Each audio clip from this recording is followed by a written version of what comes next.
I'm Matt Bishar with NAREITREIT.com.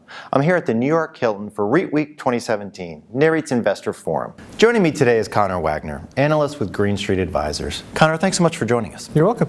Now, in the apartment sector, Green Street seems to have a differentiated outlook on supply growth than other market participants. Can you explain Green Street's current view? Yeah, we believe that 2018 will not show a material slowdown in supply growth. A lot of market participants have been expecting supply to drop off fairly substantially next year, in part due to a tightening in bank lending. But we have not witnessed starts activity really slow down, and we expect that supply growth will only provide modest relief next year. And how do the economics of development look for builders as well as REITs? They still look attractive enough for projects to get started. So it's not as good as it was a year or two ago, but they can still underwrite 25 to 30% profit margins. Deals are still getting done.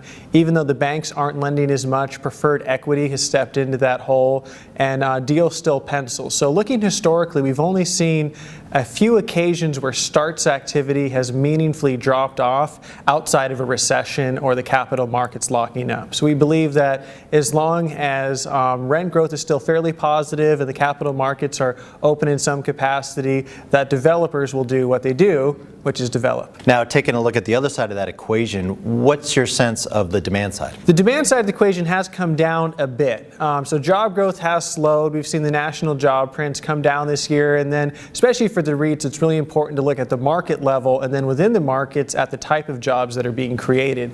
As the apartment REITs have gravitated more towards the high end of the market, they really need a certain renter to be getting a job or the income growth for that type of renter. So we look at high-end job growth, whether it's tech job growth in the Bay Area, finance and insurance in New York, or even office-using job growth across some of the other markets. And we've seen a general deceleration of that job growth. And so whether that's just the case that they can't find workers or whether these industries are slowing down. So for the REITs, the hopeful case is that this is just that the availability of workers is low. The unemployment rate for college-educated workers is much lower than the national average. So the hope then would be that this would lead to a pickup in wage growth, which would ultimately support rents. But in the near term, we have seen a slowdown in job growth, and I think that's been as much of a factor in the deceleration of rent growth as we've seen with supply.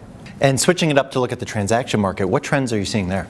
It's been slow year to date, and I think that has to do with the slowdown that we saw in rent growth last year. So as things are decelerating, buyers and sellers began to reset their expectations. And so a seller can be somewhat anchored on the cap rate or the asset value that they may have been looking at last year. And so as they bring a property to market, it doesn't meet their original expectations, and they'll just pull the property off. And so there isn't any real distressed activity in the apartment market. If a seller doesn't get what they expected, they'll just wait. And we'll really, I think the trend will be based on what happens operationally. So if we get strong operations into the summer, then buyers might be more comfortable being a bit more aggressive in their underwriting. We could see some things trade, but it's generally been slow.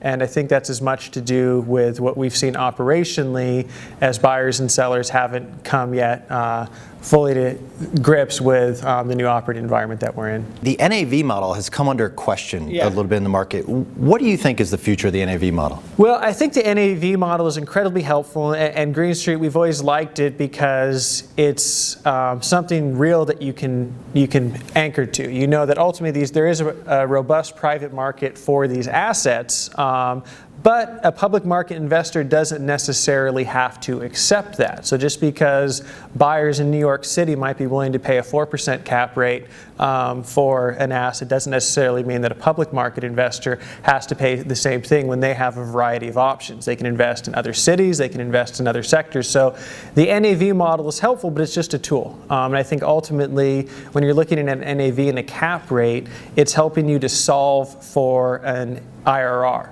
And so an investor, again, just because somebody can accept a low 5 IRR doesn't mean you do, in the same way that some people would pay a lot of money to go to a concert that I would not pay the same money for.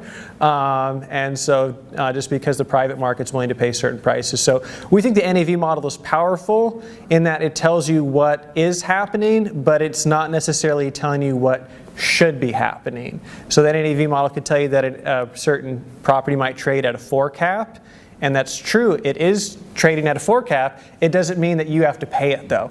And we've also seen that in the niche sectors where they've traded at a premium to NAV, like manufactured housing and self-storage at times, and even some of the healthcare. And that's not a problem. That's not a bad thing if you're still able to underwrite a great IRR or expected return.